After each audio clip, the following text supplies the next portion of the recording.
Egils Zariņš grib zināt. Labrīt, mēs te pagājušo nedēļu sākām sarunu ar Inovatīvo biomedicīnas tehnoloģiju institūtu vadītāju profesoru Dmitriju Babarīkinu par to, faktiski jau tas temats bija par to, kā tad zinātne spēja realizēties, un no zinātnes, cik tas tāls ceļš ir līdz tam produktam. Te bija konkrēti piemēri, bet mēs visu nepaspējām izrunāt, un tā ir ļoti interesanti un arī no biznesa viedokļa ļoti svarīga tematika. Tāpēc mēs šodien šo tematu turpinām. Profesors Dmitrijs Babarīkins ir arī mūsu studijā. Labrīt jums! Labrīt! Jūs pirms dažiem gadiem, starp citu, kādā intervijā bijāt teicis to, ka Latvijā zinātnieki bet uzņēmēji baidās no inovācijām. Tas nozīmē, ka zinātnē arī līdz ar to ir grūtāk. Vai jums šķiet, kaut kas ir mainījies, un kas jums lika tā domāt? Diemžēl nekas nav mainījies. Ja? Un es redzu vēl kontaktēt ar saviem studentiem Latvijas universitāte. Es redzu, ka, diemžēl, nekādas pārmaiņas nenotiek. Tur ir objektīvi, subjektīvi iemesli.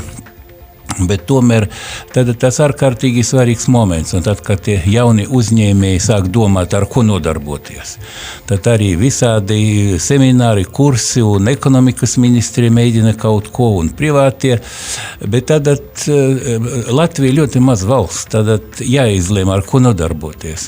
Mūsu viena no nelaimēm, visi ražo vienu to pašu, nezinām, kā pārdot, pamatā tā saucamie ir industriāli produkti.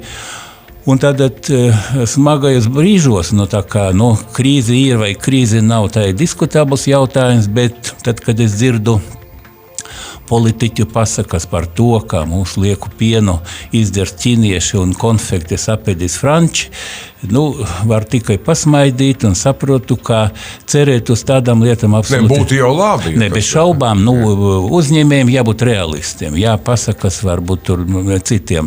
Tātad, bet kā izvēlēties, ar ko nodarboties? Ir zināma lieta, ka labs produkts vienmēr atradīs savu pircēju. Ko nozīmē labs produkts Latvijas apstākļos? Manuprāt, tas ir unikāls, kuram nav analogu, proti inovatīvs. Vēlreiz atkārtošu, ka inovācijas nozīmē jaunu iegūtu zināšanu komercializācija. Tātad reizināšanas tabula arī ir zināšana, bet tikai pamatoties uz visiem tiem cipariem, mēs nevaram izgudrot jaunu produktu. Viens no tām interesantākām, no tām sfērām, kur varētu attīstīt, tā kā skaistuma kopšana, vai tas ir tā kā tēma, vienmēr cilvēku interesē ārīgais izskats. Tur ne tikai dzimuma attiecības, bet mēs paši zinām, cik tālu tas var aiziet, un kā jau žanra klasika aprakstīta mācību grāmatas, kā krīžu laikos pieaug interese par produktiem, kas uzlabo tavu izskatu. Tātad vai arī tā kara laikā pieaug lūpu krāsu pārdošanas apjomi, un vismaz sieviete vienmēr atradīs vai gatava atdot tur pēdējo to centu santīmu, vai lai tomēr saglabāt sevi, un tas principi pamatā ir tie pašsaglabāšanas instinkts. Vienalga kāda krīze šajā nišā var atrast pielietojumu zinātne un uzņēmēji arī. Vienmēr tā ir tā kā vienas puses uzņēmējiem tas ir garantija noietam, bet no otras puses arī, ja veikali pilni, vispārpildīta tāda veida produktiem, galu galā ko ražot. Un šeit arī var palīdzēt zinātne, un Latvija ir milzīgs potenciāls šajā ziņā.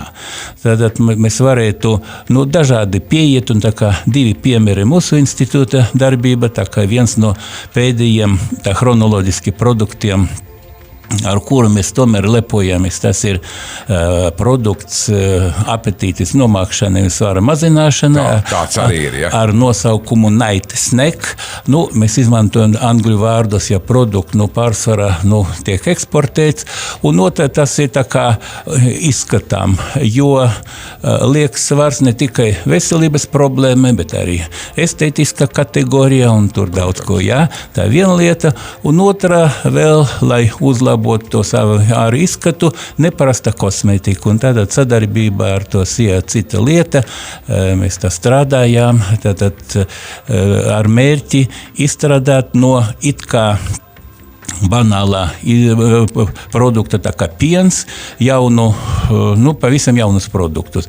Piena tēma Latvija ļoti sāpīga, pašlaik mēs nezinām, kur to likt, un visi projekti, kas saistīti ne ar bezpiena un krējuma un jogurtu ražošana, kaut kas cits, patiešām viņi apsveicami, jo es diezgan daudz kontaktē ar pienu ražotājiem, ar zemniekiem, sevišķi sanāca no Kurzemes puses, un redzu, cik tas aktuāli. Tāda veida projekti ir interesanti visādi aspekti ziņā.